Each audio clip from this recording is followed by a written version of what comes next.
Le week-end du 21 et 22 juin avait lieu sur Isola 2000 la fête du Pump Track. Le Pump Track se situe en dessous la retenue collinaire de la station.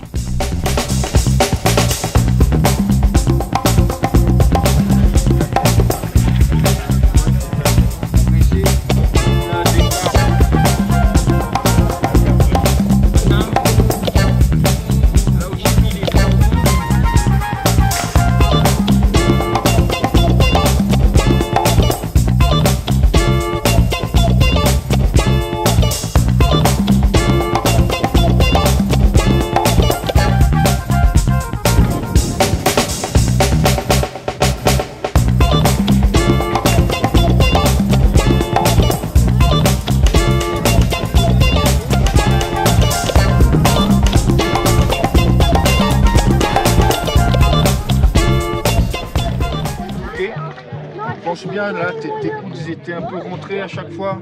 Et ça va t'aider à plaquer ta roue avant. Faut pas que la roue avant elle décolle, ok? Ok. C'est bon, la voie est libre, let's go. Ouvrons les coudes tout de suite, Voilà.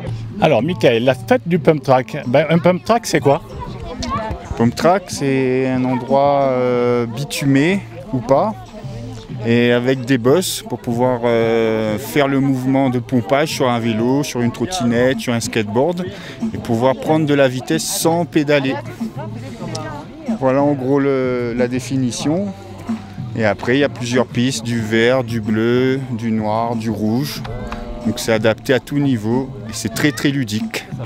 Alors, on n'a pas parlé de toi. Toi, tu es le moniteur VTT de la station. Comment ça se passe? Voilà, exactement. Donc je travaille avec l'Office du tourisme cet été. Et voilà, donc il y aura de quoi faire découvrir le bike park, des sorties en vélo électrique, le pump track. Voilà, je suis là pour vous accueillir, pour les gens, soit même des confirmés ou des débutants qui veulent s'initier, qui veulent profiter d'améliorer un peu leur technique et de rider un petit peu ce joli endroit. Donc voilà, c'est ça en gros.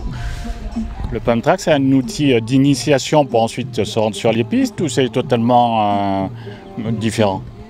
Disons que ça peut servir. Bon, après, ça reste quand même différent. Sur le Pump Track, en général, on est quand même sur du plat, et le bike park, ça va être que de la descente en général. Mais voilà, après, on retrouve des bosses, on retrouve des sauts, surtout des virages relevés. Donc ça, au niveau technique, c'est un très bon moyen d'apprendre les mouvements techniques pour pouvoir aussi les appliquer après sur le bike park. Du coup, en vélo électrique, tout à l'heure tu parlais de vélo électrique. Vélo électrique, c'est adapté pour faire ce genre de choses? Pour aller sur des pistes de VTT, ou c'est plus pour la balade? Alors oui, ça dépend des vélos. C'est plus, en général, je vais dire, c'est plus pour pouvoir monter facilement. Donc voilà, si par exemple quand les bike parks sont fermés, il y en a, ils montent en vélo électrique jusqu'au point de départ et ils redescendent les pistes. Après c'est un outil aussi qui est bien pour faire des balades sympathiques sans trop se fatiguer, que ce soit dans le fond de la vallée ou même ici pour aller au col de la Lombarde et tout, profiter un peu. C'est quand même du sport, mais disons qu'il y a une petite facilité avec le moteur et voilà, selon les vélos après c'est adapté. À plus ou moins toutes les pistes. Il y a un truc qu'on n'a pas parlé sur Pump Track, c'est que c'est pas réservé uniquement au vélo. Et oui, c'est vélo, skateboard, roller, qu'est-ce que j'oublie, trottinette. Aujourd'hui, on a aussi les trottinettes qui sont là. Et après, pour les petits, il y a même andrésienne, on peut les prendre andrésienne. Voilà, c'est tant que ça roule et sans moteur, bien sûr, pas de moto. Mais oui, c'est adapté à toutes les pratiques, on va dire. Allez, je te remercie. Avec plaisir.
enfants au skateboard sur le pump track. Et on a vu que la plupart se débrouillaient pas si mal parce qu'en fait avec le snowboard c'est globalement les mêmes placements d'épaule et donc en termes de direction et tout ce qui est contrôle de la planche, on voit que les enfants arrivaient très bien sur le pump track. Donc on voit que ici c'est plus composé, enfin Isola et il y a beaucoup de riders qui habitent ici. Donc ça fait plaisir de voir que les gens se motivent pour venir faire les initiations sur ce magnifique pump track et voilà, pouvoir juste s'amuser et profiter, quoi. C'est quoi la différence entre un pump track et un skatepark? Alors un pump track, donc c'est plutôt dans... En fait on va moins faire de figures. Un skatepark c'est plus dans l'idée de faire du freestyle, donc pouvoir faire soit du street soit du ball. Les deux sont considérés comme des skateparks. Le pump track c'est plus on roule, on essaie de prendre de la vitesse, de conserver sa vitesse et de pouvoir faire différentes trajectoires pour pouvoir prendre de la vitesse et voilà, essayer de peut-être faire des figures, mais le skatepark c'est plus du côté freestyle et le pump track c'est plus du côté vitesse et contrôle. Voilà. Vous êtes une association, c'est ça? Alors nous on est Azur Skateboard, on est un club du 06 qui donne des cours sur Antibes, Nice et Valbonne. Faut savoir qu'on a à peu près 150 licenciés, voire un peu plus. Et en fait ça fait je crois 4-5 ans que l'association existe. C'est un projet qu'on porte tous qui nous occupe énormément, mais ça fait plaisir de voir que le skate se développe dans la région. On voit que dans le 06 ça évolue pas mal, donc ça fait plaisir encore une fois de voir que ça change, quoi.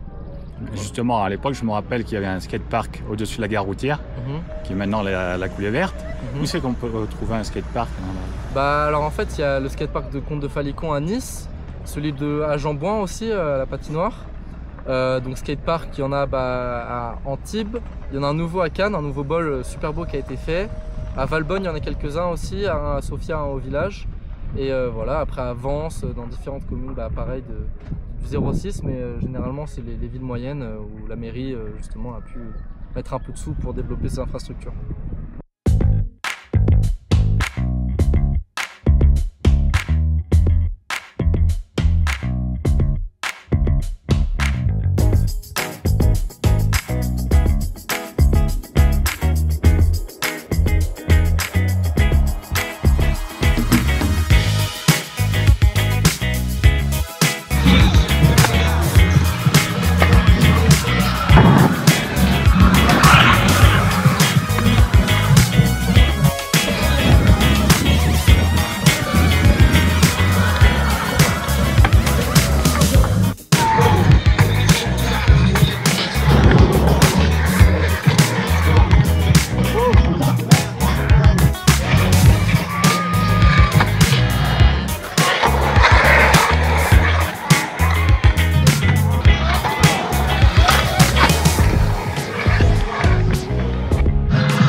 Jérémy, toi tu proposes des initiations en trottinette. C'est ça, on propose des initiations avec l'association Bomb Scootering Culture Glisse, exclusivement de trottinettes sur le festival Pump It Up à Isola 2000. Et voilà, du coup on intervient samedi matin et samedi après-midi pour proposer des initiations aux jeunes. C'est fréquent de faire de la trottinette sur un pump track? C'est pas fréquent, mais c'est une discipline émergente. On voit de plus en plus de jeunes évoluer avec ce type de matériel sur les infrastructures des pump tracks. Et du coup, c'est très intéressant de pouvoir être présent aujourd'hui pour proposer les bons conseils et permettre une évolution en sécurité aux plus jeunes qui commencent cette discipline-là sur ce type d'infrastructure. Justement, tu parles des plus jeunes, ça s'adresse plutôt tout petits?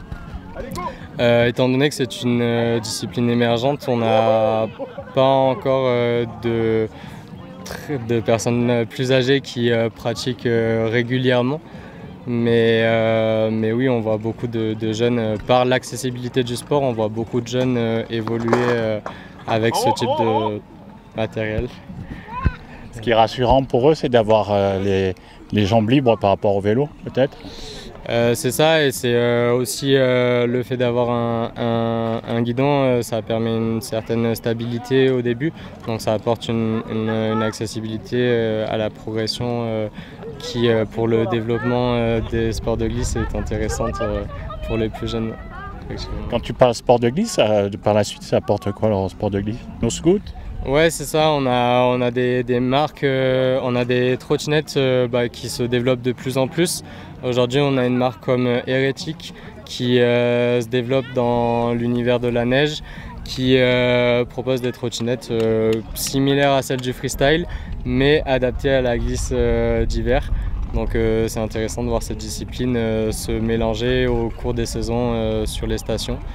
Et au plaisir de contribuer à ce développement avec l'association Culture Glisse. Les deux chevilles, comme ça on est bien chauffé, on va bien relâcher. Je vais dans aussi un peu l'échauffement de tous les groupes ensemble.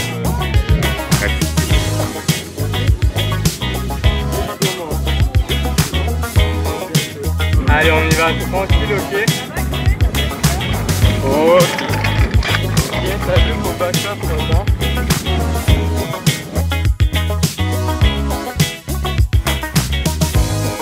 Même Lucie, la responsable animation, s'est testée au pump track.